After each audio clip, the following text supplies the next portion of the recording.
당신이 찾던 무서운 이야기 고비의 TV.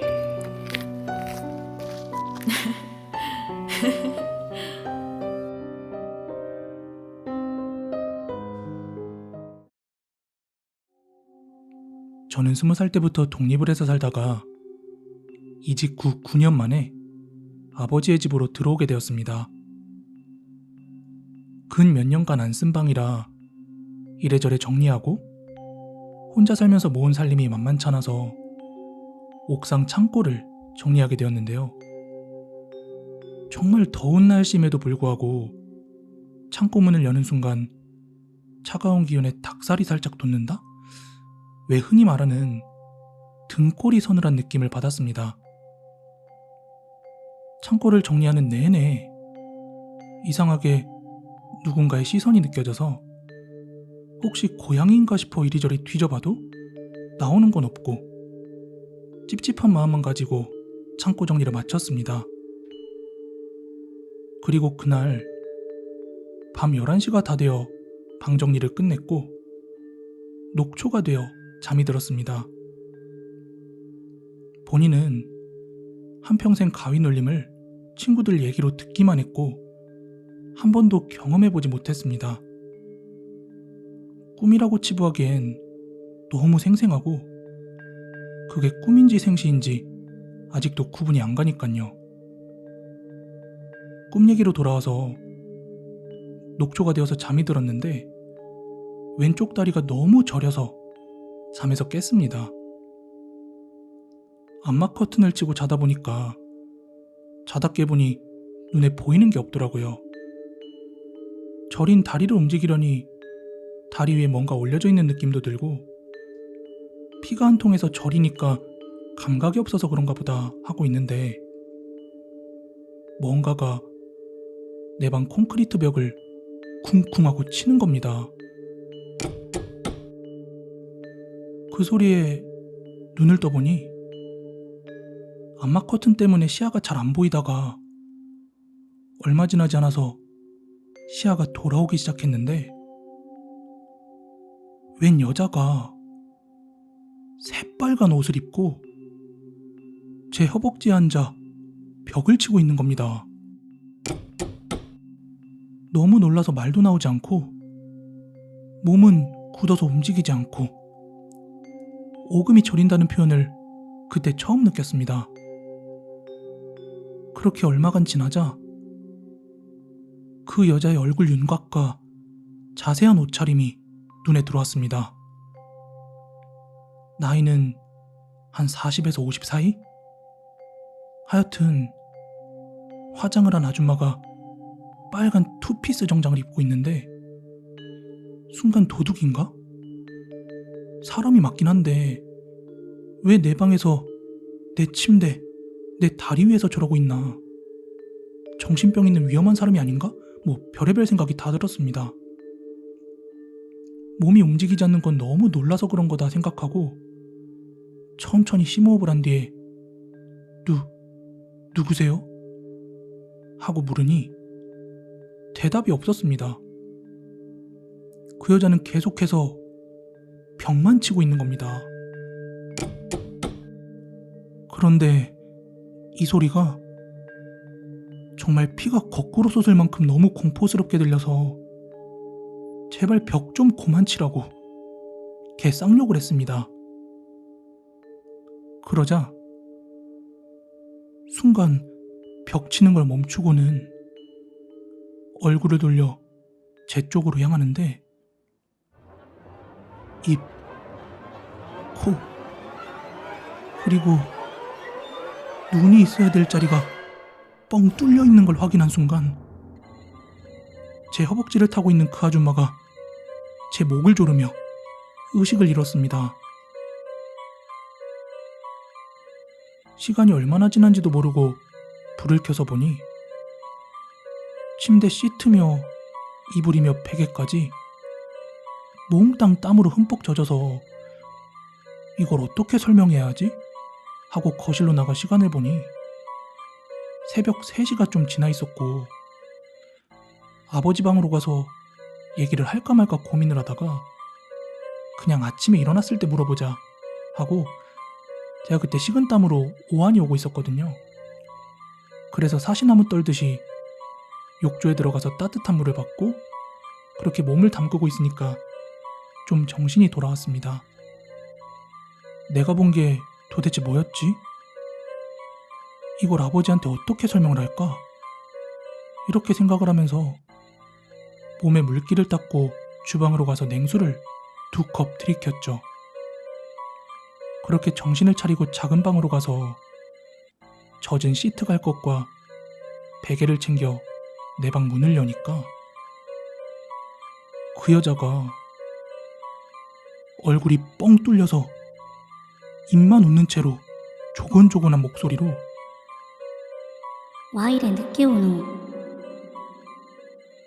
그 말을 듣는 순간 엘리베이터가 밑으로 내려갈 때 푹 꺼지는 그 느낌을 받으면서 정신을 잃었습니다. 다시 정신을 차렸을 땐 침대 위였고 암막 커튼이 쳐진 틈새 사이로 빛이 들어오는데 아, 내가 살았구나 하는 안도감과 함께 서둘러 아버지에게 얘기를 해야겠다 싶어서 안방에 가보니 아버지는 없었습니다. 저는 그 일 때문에 한시라도 집에 있기 싫어서 씻으려고 욕실에 가서 거울을 보니까 제 목과 허벅지에 심한 피멍이 나 있어서 이건 예사일이 아니구나 하는 걸 느껴서 서둘러 나갈 채비를 하고 핸드폰을 보니 어머니에게 와 있는 부재중 통화 몇 통, 그리고 제가 이사한 지 이미 이틀이 지난 날짜였습니다. 꼬박 이틀을 잔 건지 기절을 한 건지 하여간 그렇게 시간이 흘러 있었고 이사한 다음 날 아버지는 계모임 때문에 1박 2일 여행을 가셨는데 제가 깨어난 그날이 아버지가 오시는 날이었습니다. 저는 어머니의 집으로 가서 겪었던 얘기를 말씀드렸더니 어머니께서 얘기하시길 제가 막 태어났을 때쯤에 지금 아버지가 사시는 곳에 이사를 왔는데 그때 당시 주택단지가 조성 중이었고 신축 주택 하나가 금매로 시세보다 조금 싸게 나온 게 있어서 매매를 하게 되었대요. 그리고 몇 년 후 그 동네에서 친해진 아주머니가 어머니께 얘기하시길 우리 가족이 이사 오기 전에 그 주택을 지은 40, 50대 부부가 하나 있었는데 슬하에 자식은 없었고 남편은 직업이 목수여서 직접 우리 집을 지었었는데 그 집에서 산 지 1년이 채 못 돼서 남편은 바람이 나서 집을 나갔고 그 충격으로 부인은 거식증으로 집에서 아사를 하였다고 했습니다. 어머니는 동네 아주머니에게 그 얘기를 듣고 아버지에게 이사를 가자고 했으나 아버지께서 반대해서 어쩔 수 없이 그 집에 살게 됐다고 하였습니다. 그리고 10몇 년간 저녁할 때 음식을 조금씩 따로 빼서 냉장고 위에 올려놓으셨고 어머니께서는 이혼하면서부터 그 음식들을 못 챙겨줘서 그런가? 이렇게 말씀하셨습니다. 어렸을 적을 생각해보니까 냉장고 위에 항상 생밤이나 약과 같은 것이 놓여져 있었는데 그게 어머니가 일부러 놔두신 거구나 하는 걸 그제서야 알게 되었습니다. 어머니께는 제 방에서는 절대 못 잘 것 같다고 어머니랑 지내면 안 되겠냐고 얘기를 하니까 아버지 챙기라고 같이 지내라면서 금강경 10권을 사경해서 머리맡에 두고 자면 절대로 그런 일이 없다고 하셔서 그때 당시 무교임에도 불구하고 2번 다시 그런 일을 겪고 싶지 않아서 금강경 10권을 사경에 들고 와서 머리맡에 두고 난 이후 7년이 지난 지금까지 가위에 눌린 적이 없었습니다. 7년이 지난 지금도 그날 일이 생생히 기억이 나네요. 이상 제가 겪은 귀신이 존재할 수도 있겠다 라고 생각하게 된 계기였습니다.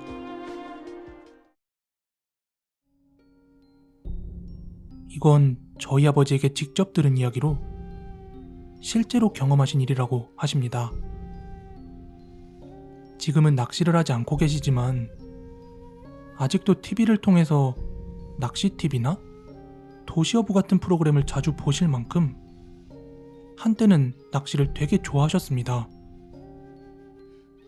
내비게이션도 없던 시절이었는데 지인들과 같이 참 열심히도 여기저기 포인트를 찾아다니셨죠.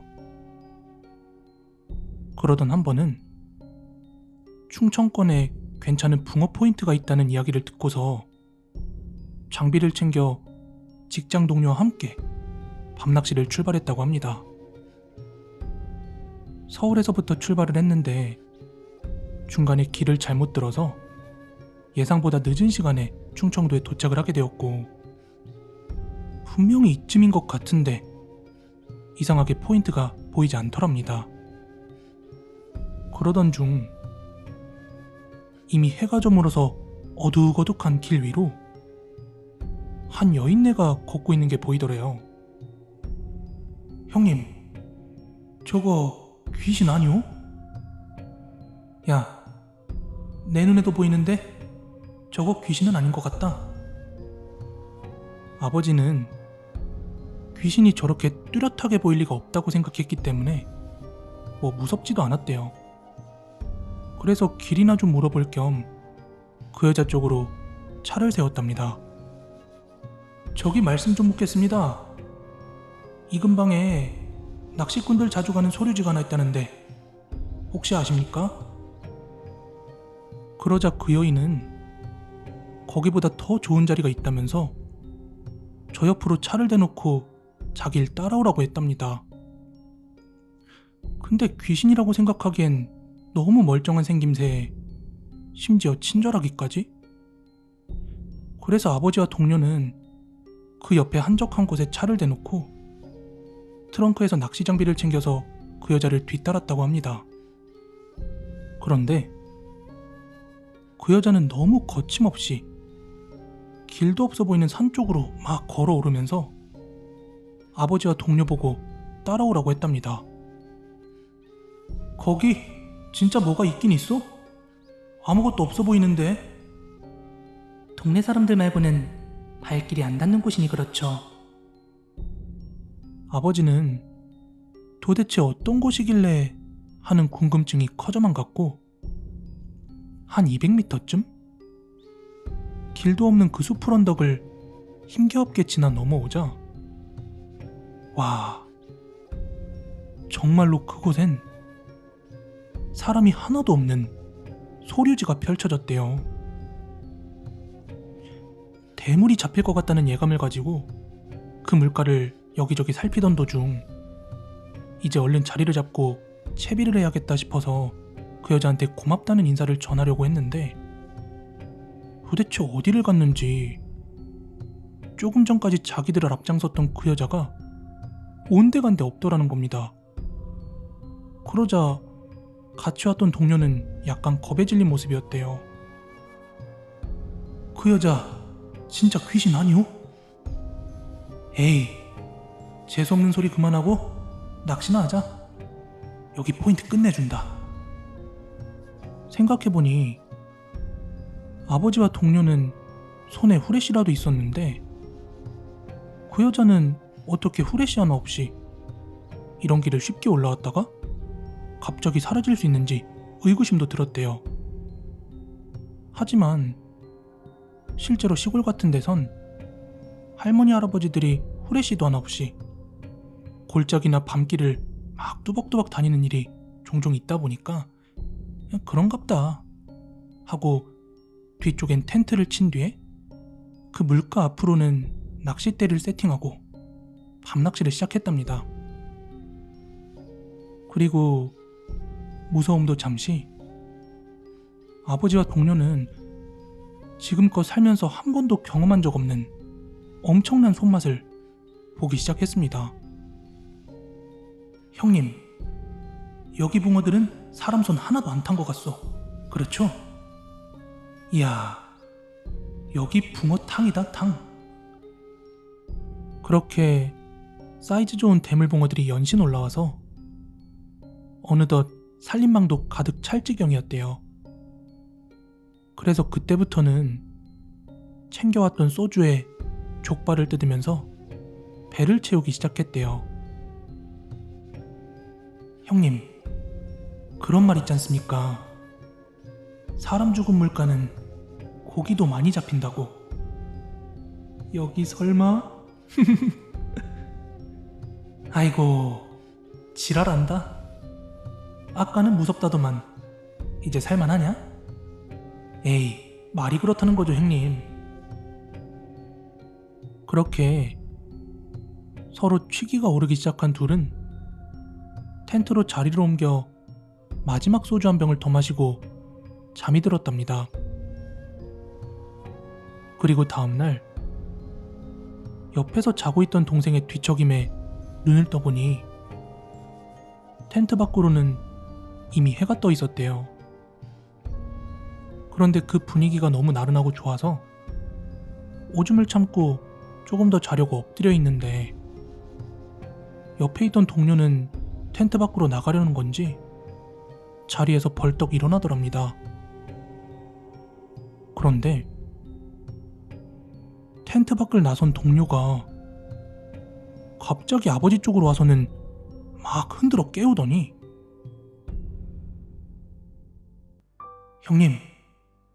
형님, 빨리 일어나 보세요. 얼른. 왜? 뭔데? 우리 귀신한테 홀렸나 봅니다. 무슨 뚱딴지 같은 소리인가 하고 몸을 일으켜 텐트 밖을 봤을 땐 아버지 또한 같은 생각을 할 수밖에 없었답니다. 아버지와 동료 앞으로 펼쳐진 그곳의 모습은 물이라곤 찾아볼 수도 없는 그냥 산초와 낙엽이 가득한 언덕배기였다고 합니다. 그리고 그 언덕으로 어제 던져놨던 낚싯대가 그대로 놓여 있었고요. 도무지 이 상황을 믿을 수 없었던 아버지와 동료는 그쪽으로 서둘러 뛰어가서 어제 잡았던 물고기를 확인하려고 살림망을 찾는데 그 안에는 웬 돌멩이만 가득가득했답니다. 너무 말이 안 되는 상황에 주머니에서 담배를 꺼내 피우려는 바로 그때 고개를 돌려 텐트 쪽을 바라본 아버지는 더 소름이 끼칠 수밖에 없었답니다. 텐트 뒤쪽으로는 주인을 알 수 없는 5개의 잡초무성한 무덤이 있었다고 합니다. 해가 중천에 떠 있었지만 몸이 사시나무 떨리듯이 막 떨리던 아버지는 얼른 짐을 챙겨서 어제 그 길을 따라 내려와 자동차 쪽으로 향했대요. 근데 그 차 옆으로는 논이 있었는데 그 논길 옆으로 한 노인이 이렇게 담배를 피다가 아버지와 동료분을 보고 이러시더랍니다. 자네들 돌멩이 많이 낚았어? 너무 놀라서 그분한테 듣자 하니 그 여자 귀신이 왜 나타나는지는 모르겠지만 이미 아버지 같은 경험을 한 게 지금까지 2팀 정도 더 있었다고 합니다. 도대체 그 여자는 왜 나타나서 왜 거기를 알려줬던 걸까요? 정말로 소름 돋았던 제 실제 경험담을 하나 말씀드려보고자 합니다. 그때가 초등학교 5학년 때였는데 저는 같은 학교에 다니는 3학년짜리 여동생이 있었습니다. 중학교에 들어가기 전까지는 집이 크지는 않아서 한 방에서 저와 동생 둘이 함께 생활을 했습니다. 방 구조는 창문 방향으로 각각 책상 한 개씩이 있었고 잠은 2층 침대에서 잤는데 제가 1층, 동생이 2층에서 잤습니다. 그렇게 여느 평범한 자매들과 크게 다를 것 없이 생활하던 중 동생이 이상해지기 시작한 것은 그해 여름부터였습니다. 워낙 더웠던 그해 여름, 에어컨이 거실에만 있어서 저희가 시원하게 자려면 방문을 열고 자야만 했거든요. 하지만 그날따라 유독 자다가 덥길래 왜 이렇게 더운 거야 하고 눈을 뜨는 바로 그 순간 2층 침대 위에서 동생이 거꾸로 매달려 머리카락을 축 늘어뜨린 채로 저를 노려보고 있는 거예요. 근데 눈빛은 노려보고 있는데 입술은 웃고 있는 거 있죠. 게다가 그 뒤로 보이는 문은 굳게 닫혀 있었습니다. 저는 깜짝 놀라서 혜미야, 너 뭐해? 놀랬잖아. 그런데 동생의 표정이 그냥 그대로 마네킹처럼 굳어있는 것처럼 보이는 거예요. 너무 놀라서 동생의 얼굴을 흔들려고 볼에 손을 가져다 대는데 방 안은 너무나 더웠음에도 불구하고 동생의 얼굴은 너무나 차가웠고 무엇보다 미동도 없었답니다. 괜찮냐는 계속된 물음에도 대답이 없자 겁이 난 저는 엄마에게 가려고 방을 가로질러 문으로 갔는데 문이 잠겨있는 것처럼 열리지가 않았습니다. 너무나도 무섭고 놀란 저는 엄마, 문 좀 열어봐. 엄마 제발 하며 막 펑펑 울고 있었는데 밖에서 엄마가 문을 열자 언제 그랬냐는 듯 문이 스르륵 열리는 거예요. 방으로 들어온 엄마는 저한테 왜 그러냐고 물었고 저는 뒤쪽을 가리키며 혜미 좀 봐 하며 손가락으로 동생을 가리키는데 좀 전까지 거꾸로 매달려 미동도 없던 동생은 세상 모르고 자고 있는 거예요. 심지어 제가 방금 그 난리를 쳤으면 일어났을 법도 한데 말이죠. 엄마는 혜미가 왜? 하며 물어오셨고 저는 조금 전의 상황을 주절주절 이야기했죠. 그러자 엄마는 철저하게 제가 악몽을 꾼 것 정도로 취급을 하셨습니다. 30대인 지금에 와서 생각해보면 제가 엄마라도 그때 그 상황에서 그렇게 말했을 것 같아요. 그리고 다음 날이 돼서 제가 혜미한테 너 어제 침대에서 왜 그랬어? 하고 물어보자 얘는 자기가 무슨 짓을 했는지 전혀 기억도 못하고 있더라고요. 그런데 더 소름 돋는 일은 그 다음부터였습니다. 한 번은 자다가 뜨거운 콧바람 같은 게 느껴져서 눈을 떴는데 동생이 자기 얼굴을 저한테 마주하고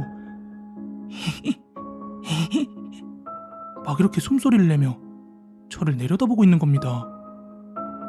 그때도 동생이 짓고 있는 표정이 평소의 동생의 표정이 아니길래 너무 무서워서 너 자꾸 왜 그러는데 하고 밀쳤어요.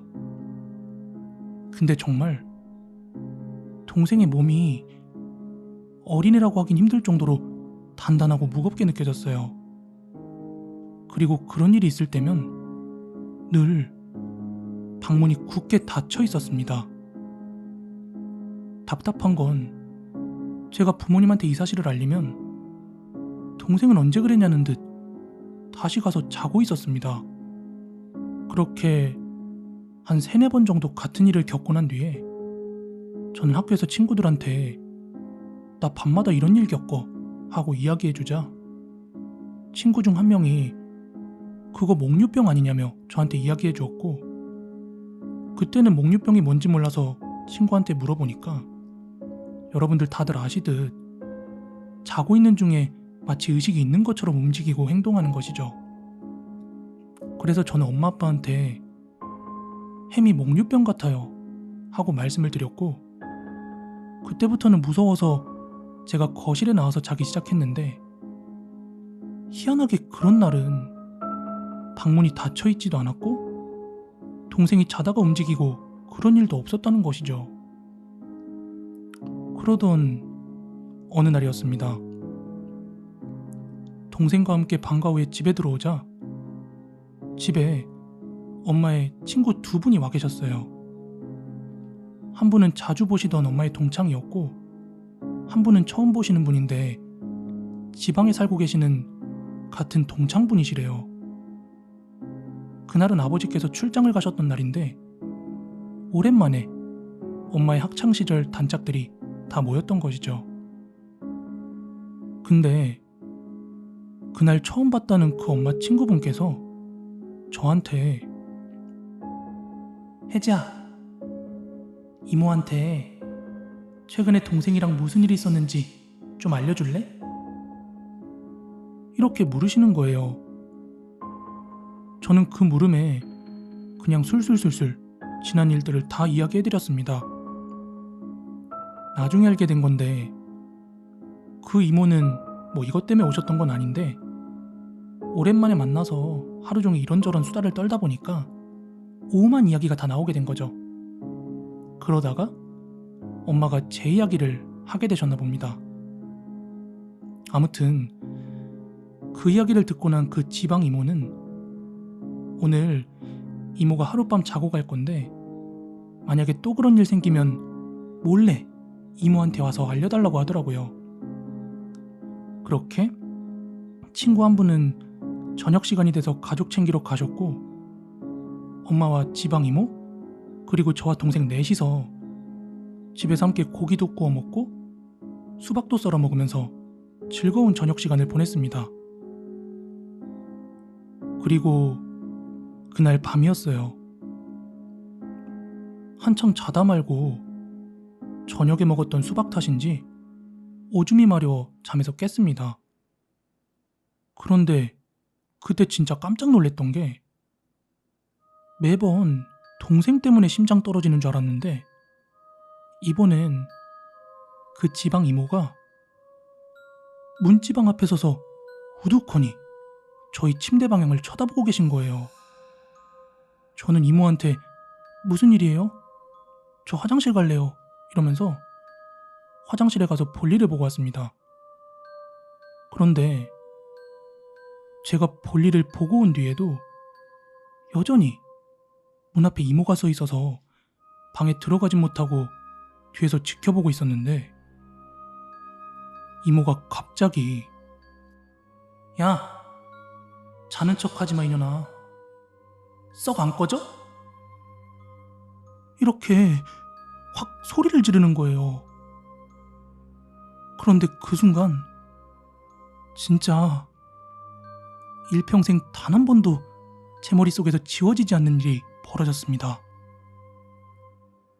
갑자기 제 동생이 성인 여성의 목소리로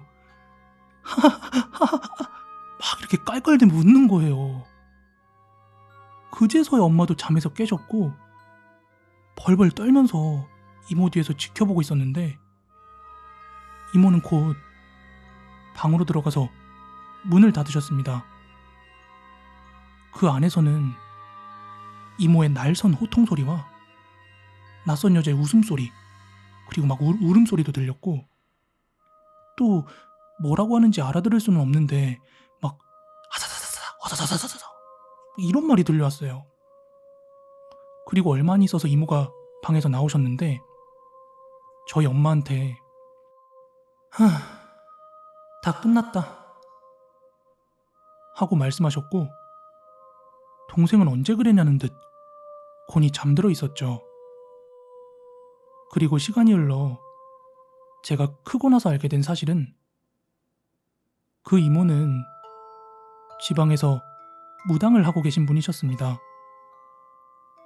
학창시절 신병을 크게 앓아서 신내림을 받으신 뒤에 학교를 그만두셨대요.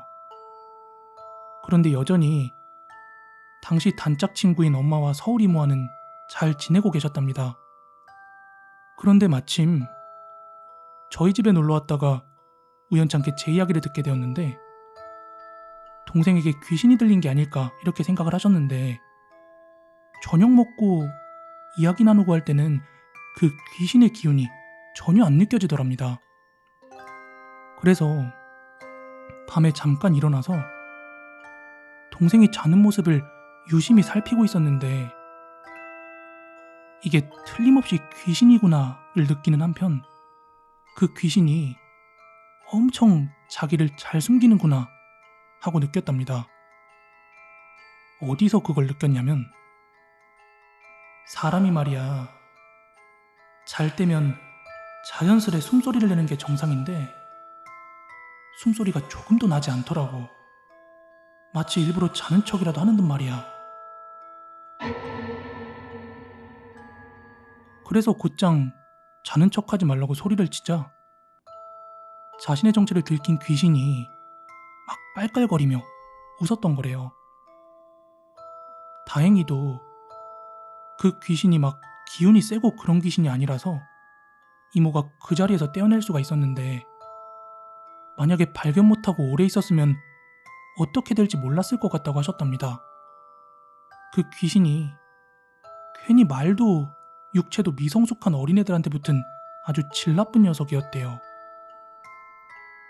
그런 일이 있었다는 건 동생도 지금은 알고 있습니다. 하지만 그 밤사이에 무슨 일이 있었는지 초등학교 3학년의 몸으로 막 성인의 목소리를 냈던 것 이런 거 뭐 아무것도 기억은 못하고 있습니다. 이 이야기는 2013년도에 제가 실제로 경험한 이야기입니다. 당시 저는 전기 설비 일을 하고 있었고 직급이 높지 않아서 지방에 있는 여러 현장들에 직접 출장 가는 일이 많았습니다. 그래도 당시에는 배워서 꼭 내 일을 차리겠다는 일념으로 나름대로 열심히 일을 했습니다. 지금 생각하면 좀 게을렀어도 크게 지장이 없었을 것 같았는데요. 계절은 겨울이었고 그날은 지방에 있는 현장에서 일을 보고 서울로 돌아오고 있을 때였습니다. 원래 지방에서 일을 보고 너무 늦어질 것 같으면 법인카드로 모텔 결제해서 하루 자고 오면 되는데 그날은 졸음운전을 하든 뭐라든 꼭 늦게라도 서울에 도착해서 집에서 푹 쉬고 싶었습니다. 저는 현장 인근에 있는 한 고깃집에서 혼밥을 한 뒤 서울로 출발하려고 하는데 그만 식곤증을 못 이기고 차에서 한숨 자고 일어났습니다. 그런데 일어나 보니 이미 시간은 10시가 다 되어 있었고 약하게 눈발이 흩날리고 있었습니다. 아무리 부지런히 운전을 해도 1시는 넘어야 서울에 도착할 것 같더라고요. 그렇게 집으로 내비게이션을 찍고서 서서히 출발을 했는데요. 지방이라 그런지 포장도로 주변인데도 너무 깜깜해서 차량 라이트 불빛 주변 말고는 아무것도 안 보이더군요. 가로등도 이렇게 뜨문뜨문 있을 수가 있나 이런 생각이 들었습니다. 그때 살살 눈도 내리고 있어서 천천히 서행을 하고 있었는데요. 제 중고 모닝이 내비게이션 길을 못 찾고 계속 멈추는 거예요. 그전에도 여러 번 고장나서 막 차가 강위에 떠있고 그럴 때도 있었는데 하필 시골 초행길에서 그러니 답도 없더군요.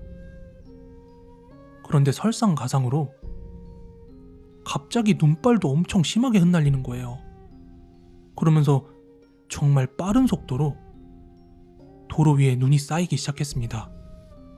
심지어 핸들을 돌릴 때마다 바퀴가 털리면서 미끄러지는 게 느껴지더라고요. 늦은 밤 시골길이라 제설 작업 같은 건 기대할 수도 없었고요. 저는 도무지 안 되겠다 싶어서 갓길 쪽으로 차를 세웠습니다. 주변엔 정말로 아무것도 없었고 도로 양옆이 산으로 둘러싸여 있구나 하는 것 정도만 알겠더라고요. 게다가 민가랄 것도 없었는데 저 멀리 딱 한 집만이 불이 들어와 있었습니다. 에이, 오늘은 집에 가기 글렀다 하며 저는 차에 누워서 날이 밝으면 출발하기로 하고 한숨 잤습니다. 그렇게 얼마나 잤을까요?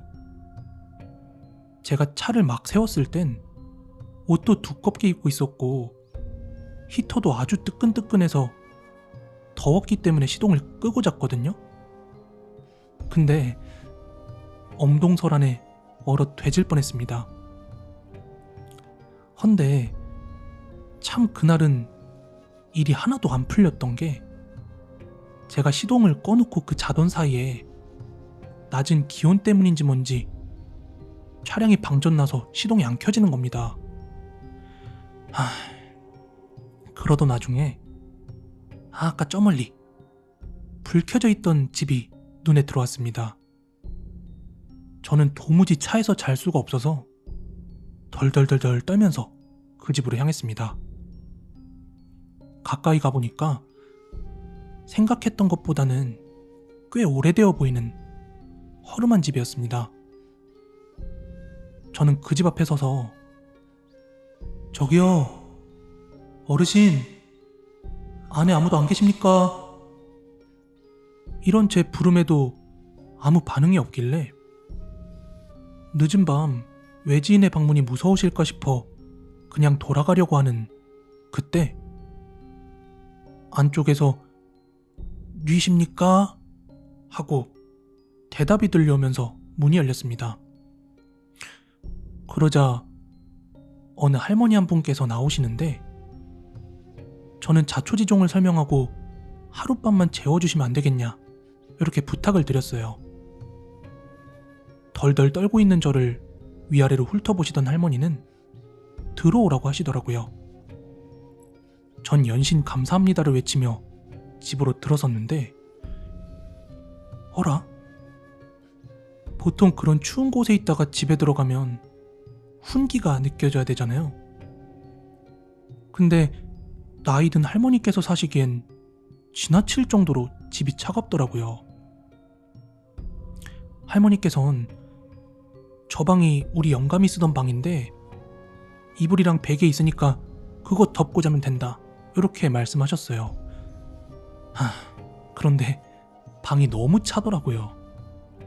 하지만 밤늦게 신세 지는 주제에 할머니 안 춥냐고 이렇게 여쭤보는 것 자체가 보일러키라고 눈치 주는 것 같아서 저는 덮고 잘 이불이라도 있는 걸 감사하게 생각하고 인사드린 뒤에 일단 그 방에 들어가서 이불을 덮고 누웠습니다. 한참을 자고 제가 눈을 떴을 땐 이미 해가 떠 있었고 핸드폰을 확인해보니 직장 상사분들에게도 부재중 연락이 잔뜩 찍혀 있었습니다. 저는 불이 나게 이제 다시 서울로 출발하려고 할머니를 찾는데 할머니는 어디 가신 건지 전혀 보이지가 않더라고요. 전 일단 부랴부랴 제 차 쪽으로 향했습니다.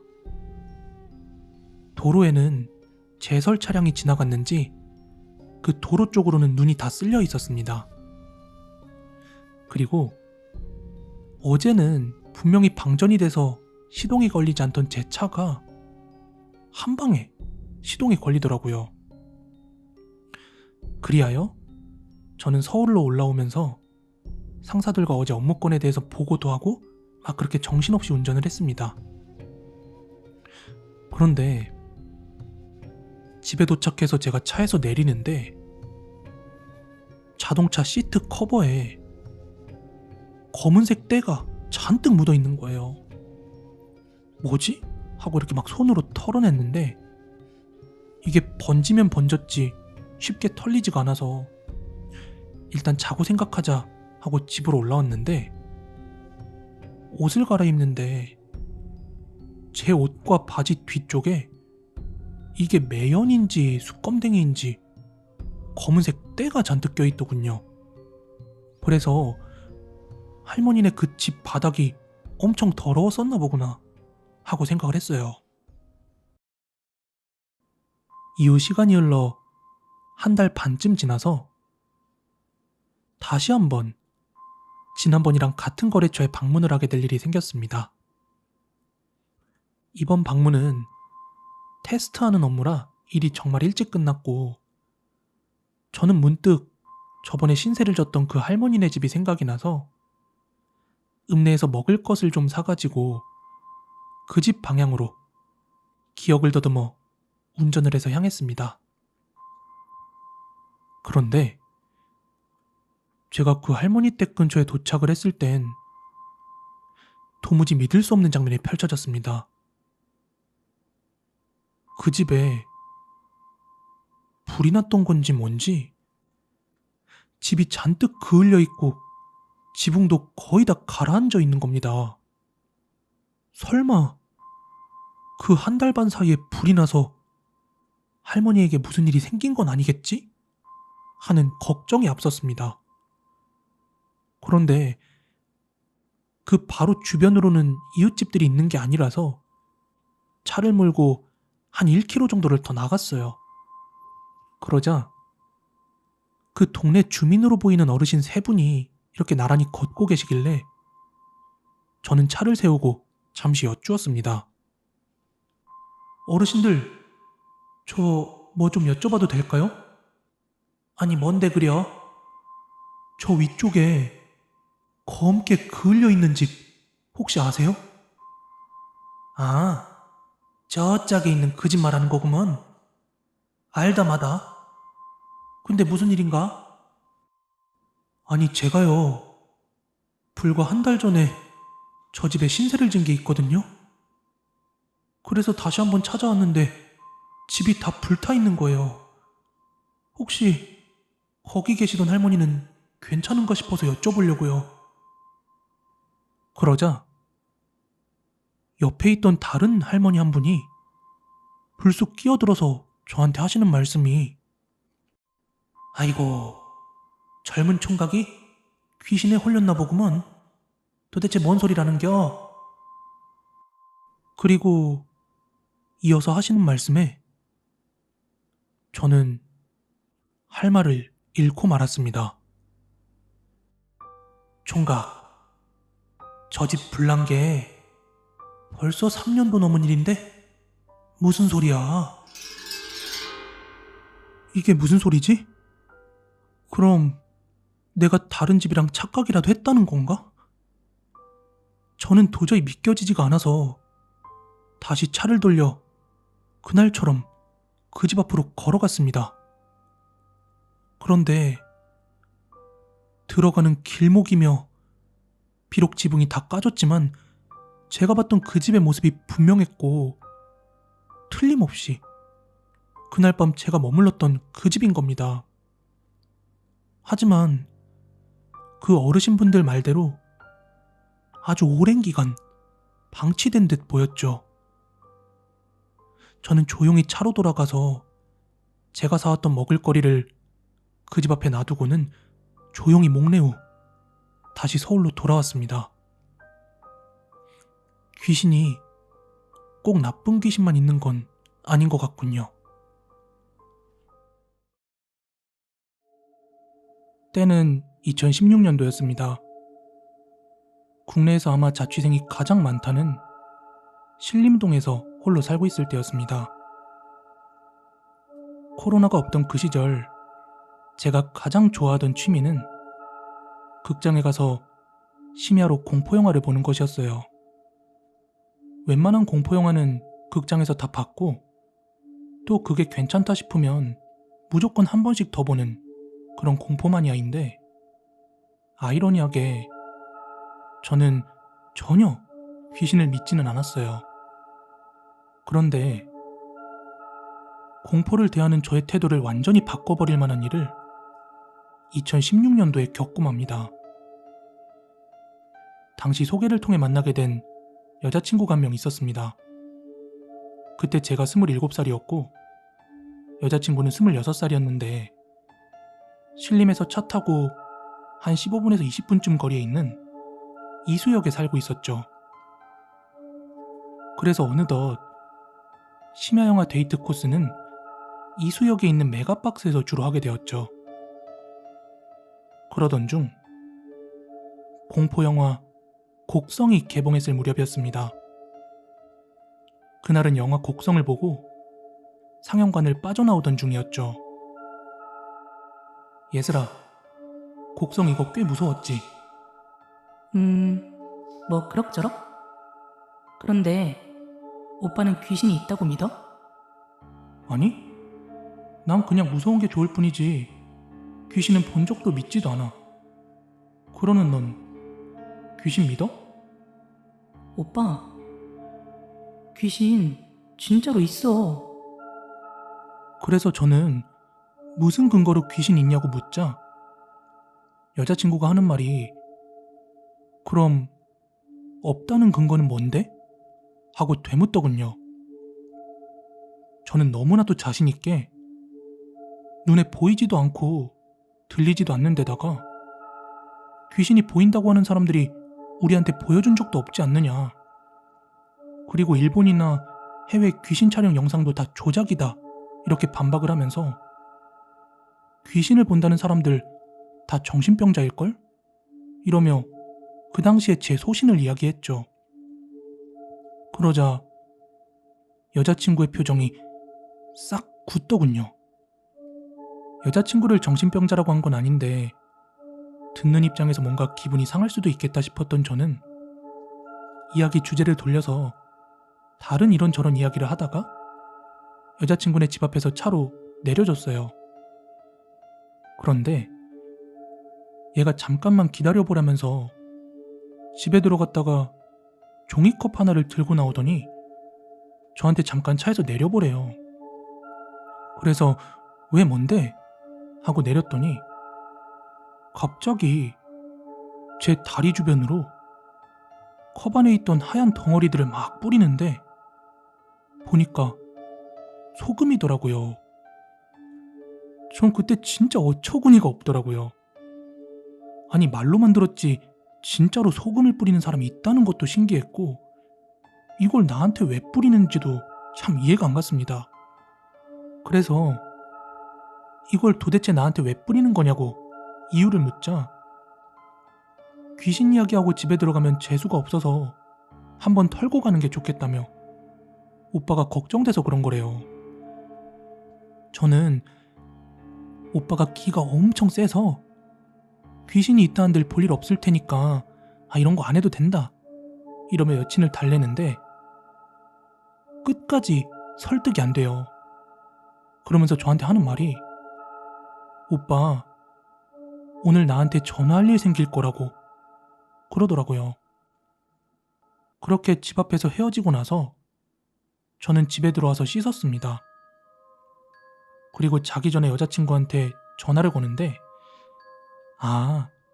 이래서 전화할 일이 생길 거라고 한 거구나. 귀엽네.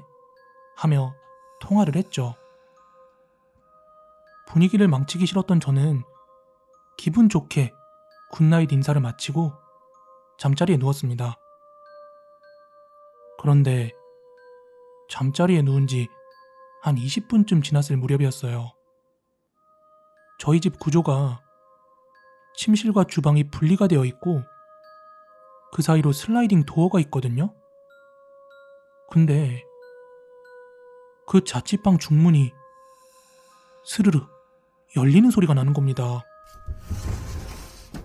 아직 잠이 들지 않았던 저는 뭐야? 집에 나 혼자밖에 없는데?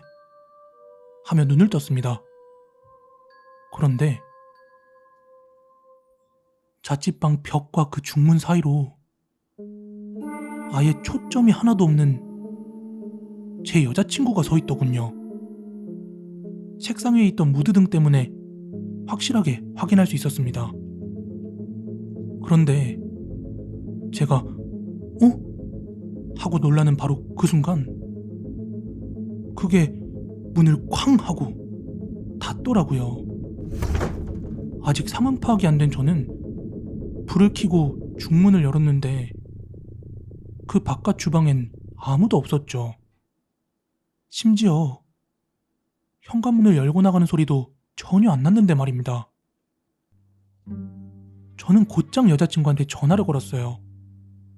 그러자 신호가 2번이 채 가기 전에 철컥 전화를 받는 겁니다. 그리곤 전화를 받자마자 여자친구가 저한테 하는 소리가 그거 봤지, 오빠? 미안해. 이러는 겁니다. 너무 놀란 저는 곧장 영상통화로 바꿔서 걸었고, 그때 화면에 비친 배경은 여자친구의 방이었습니다. 그럼 제가 본 그건 뭐였을까요? 여자친구네 집은 걸어서 가려고 해도 적어도 30분 이상은 걸릴 텐데 말이죠. 뭐 쌍둥이도 아니고. 그 후 여자친구로부터 들은 이야기는 이러했습니다. 사실 여자친구의 할머니는 무속인이셨는데 그 영향 때문인지 여자친구는 귀신의 존재를 종종 보고 느낄 때가 있대요. 그런데 본인은 그렇다 쳐도 지금까지 연애를 하면 줄곧 본인과 가장 가까운 남자친구들이 영향을 받곤 했다는 겁니다. 그런데 그날 상영관에서 나오면서 막 귀신의 존재에 대해서 논쟁을 했잖아요.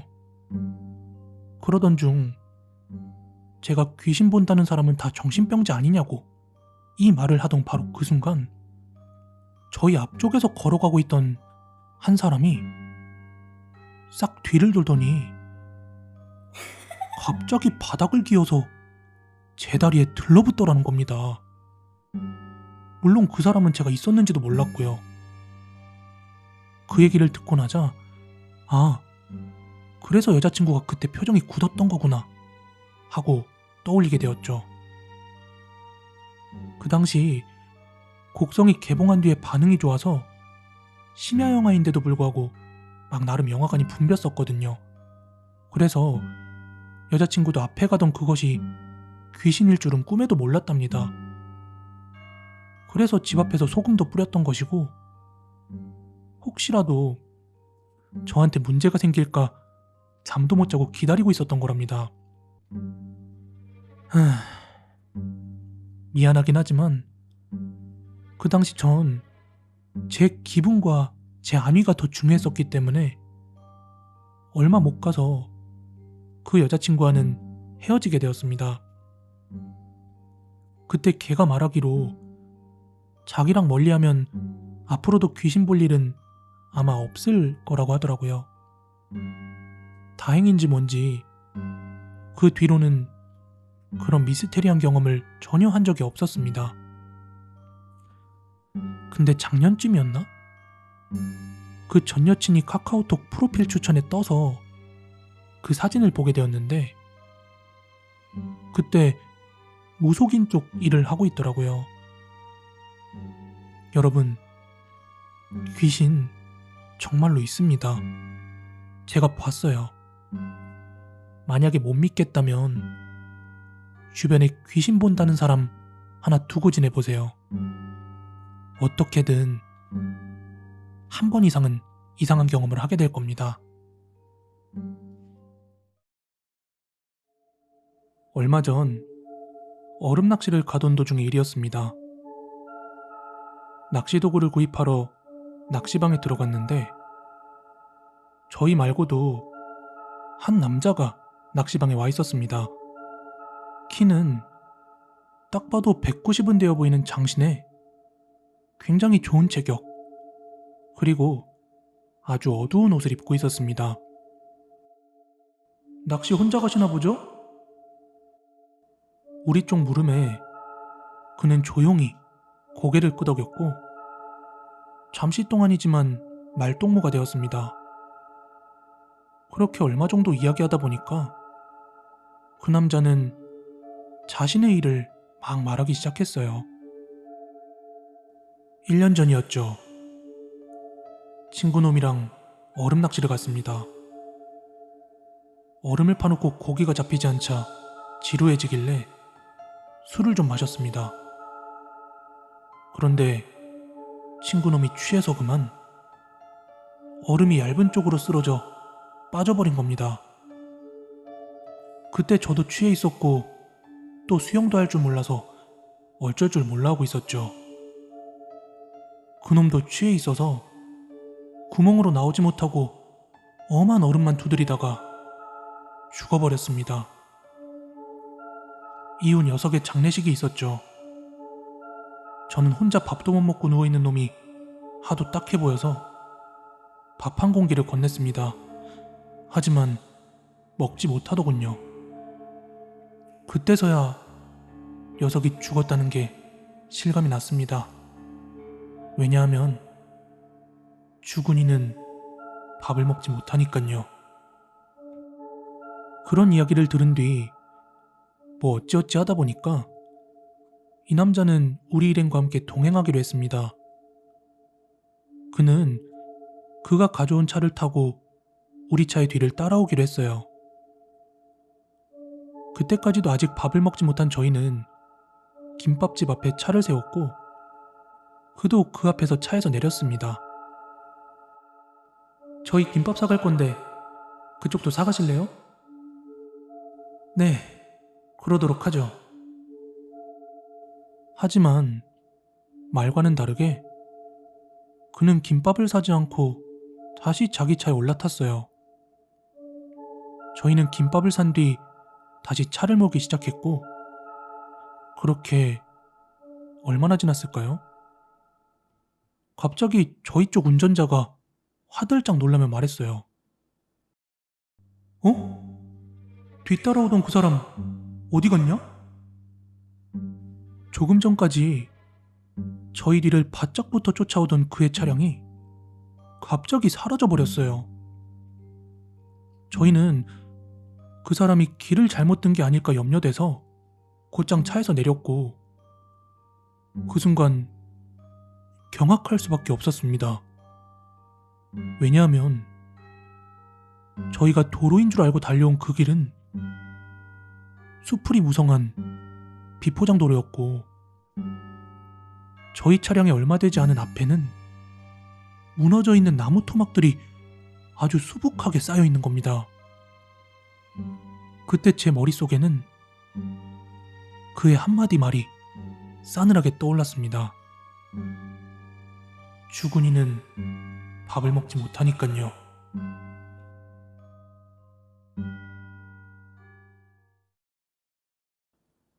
제가 실제로 겪은 이야기를 말씀드릴게요. 저는 대구의 아주 오래된 삼익 뉴타운 아파트라는 곳에 살았었거든요. 그날은 한창 시험 공부를 하다가 늦은 밤 달이 약간 비치는 창밖을 봤는데 하얀 소복을 입은 여자가 공중에 둥둥 떠 있더군요. 저 깜짝 놀라서 꽈당 넘어졌습니다. 그래서 내가 피곤해서 잘못 봤나 하고 다시 한번 창밖을 봤는데 글쎄 이번엔 그 하얀 소복이 마치 공중을 걷듯이 움직이는 거예요. 너무 소름이 쫙 끼쳐서 창문을 닫아버리고 말았습니다. 근데 창문이 덜 닫혔는지 그 창문 틈 사이로 막 바람 소리가 누가 우는 것처럼 막 들려서 환장하겠더군요.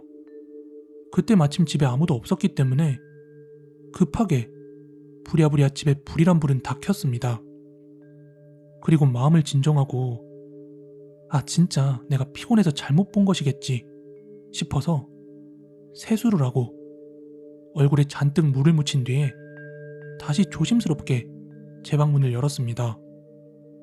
그런데 조용히 공중을 걷던 그 여자가 이번엔 달리기를 하듯 허공을 막 뛰면서 움직이는 거예요. 그런데 저한테 가까워지진 않고 제자리 뜀박질이었습니다. 저는 급히 창을 닫고 밤새 벌벌 떨고 있었어요. 그리곤 다음 날이 밝았고 학교에 가게 되었는데 그날 친구들로부터 이야기를 하나 듣게 되었습니다. 맞은편 아파트에 어떤 여성이 속옷바람으로 크레인에 목을 매달고 자살했다고 하더군요. 혹시 아시는 분이 있을지 모르겠지만 오래된 고층 아파트의 경우 옥상 위에 이사할 때 쓰는 크레인이 설치되어 있었습니다. 다시 생각해보니 그날 제가 봤던 건 어떤 여자가 목을 매달고 둥둥 떠 있는 걸 본 거였고, 게다가 서서히 움직이다가 고통을 못 참고 움직임이 거칠어지는 그 장면을 본 것이었죠. 아직까지도 잊을 수 없는 기억입니다. 올해 여름 동아리 합숙훈련에서 겪은 일입니다. 저는 체대생으로 동아리 합숙훈련을 종종 가곤 합니다. 하지만 훈련은 두 번째고 다들 술을 마시러 가는 분위기로 그날도 훈련을 마치고 술을 한 잔씩 하고 있었습니다. 새벽 늦게까지 마시다 보니까 문득 대화가 무서운 이야기로 흘러갔고, 다들 자신이 겪었거나 알고 있는 무서운 이야기를 하나씩 꺼내놓기 시작했습니다. 저 역시 인터넷에서 읽었던 괴담들을 풀어놓으며 제법 분위기를 싸늘하게 만들었었는데, 그러던 중 선배 한 분이 이건 자신이 직접 겪은 일이라면서 이 이야기를 듣고 일어나는 일은 절대 책임지지 않는다고 했습니다. 물론 다들 처음에는 믿지 않았었지만 이윽고 선배는 이야기를 시작했습니다. 그 선배가 어느 날 꿈을 꾸었는데, 강가에서 처음 보는 할머니께서 뭔가를 찾고 계셨다고 합니다. 강가에 홀로 서 있던 선배는 할머니에게 다가가 "뭐 찾으세요?" 하고 물었는데, 할머니께서는 아무 말씀도 하지 않으셨고, 선배가 재차 물어보자 그제서야 대답을 하셨다고 합니다. 손가락. 그런데 보니까 과연 할머니의 오른손에는 새끼손가락이 없었습니다. 꿈이라서 그런지 선배는 왠지 거부감이 들지 않았고, 이상한 사명감에 할머니를 도와 강가에서 손가락을 찾기 시작했습니다. 근데 이상한 생각이 들었습니다. 할머니 곁에서 손가락을 찾고 있는데 왠지 할머니 자신은 손가락을 찾을 생각이 전혀 없는 듯 했습니다. 그런 생각이 들기 시작할 무렵 마침 강에서 흘러내려오는 손가락을 발견한 선배는 기쁜 마음에 할머니에게 소리치며 손가락을 전했는데, 할머니는 웬일인지 기쁜 표정이 아니라 불쾌한 표정으로 뭔가를 막 중얼거리면서 손가락을 받아갔다고 합니다. 그리고 선배는 꿈에서 일어났는데, 선배가 말하길 이 이야기를 들은 사람은 다들 자기와 같은 꿈을 꾸게 된다고 했습니다. 본인도 자기의 선배한테 들은 이야기라고 하면서 한두 명의 예외는 있었지만 다들 손가락을 잃은 그 할머니의 꿈을 꾸었다고 합니다. 처음에는 거기 있던 사람들 전부 믿지 않았습니다. 그리고 그 이야기를 끝으로 다들 잠에 빠졌는데, 다음날 아침 모두들 황당한 표정으로 일어났습니다. 왜냐하면 다들 똑같이 그 꿈을 꾼 것입니다. 저 역시 그 꿈을 꾸었는데요. 강가에서 손가락을 찾고 있는 그 할머니를 보았는데, 왠지 모르게 꿈이라는 게 딱 자각이 돼서 저는 도망치고 말았습니다. 그리고 패스트푸드점에서 숨을 돌리고 있었는데, 패스트푸드의 그 햄버거에서 갑자기 손가락이 튀어나오는 바람에 깜짝 놀라서 꿈에서 깼습니다. 그런데 다들 강가에서 그 할머니를 보고 어떻게든 손가락을 찾아낸 듯 했습니다. 하지만 동아리의 가장 막내는 그 꿈에서 손가락을 찾지 못했다고 합니다.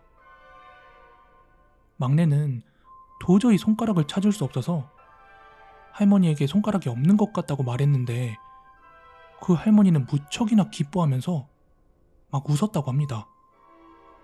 기분이 나쁠 정도로 막 웃었다고 하는데 할머니 얼굴을 아직도 잊을 수 없었다고 했습니다. 그리고 보름 정도가 지난 후 모두들 할머니의 꿈을 잊고 있을 무렵 동아리 막내가 선풍기에 손을 다치는 사고를 당했습니다. 멀쩡하게 잘 돌아가던 선풍기가 갑자기 넘어지는 바람에 막내의 오른손 새끼손가락이 우연히 빨려 들어가게 되었는데 살짝 따끔할 때 바로 손가락을 떼어내어서 진짜 다행히도 손톱이 반쪽으로 갈라지는 정도에 그쳤습니다. 그때 문득 저희는 그 할머니의 꿈이 생각났습니다. 어쩌면 할머니는 새끼손가락 전부를 가져가려고 했던지도 모르겠습니다.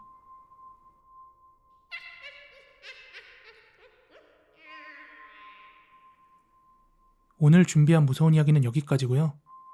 가시기 전에 좋아요, 구독하기 꼭 좀 한 번씩 부탁드리겠습니다. 저는 내일 더 무서운 이야기로 찾아오도록 하겠습니다. 감사합니다.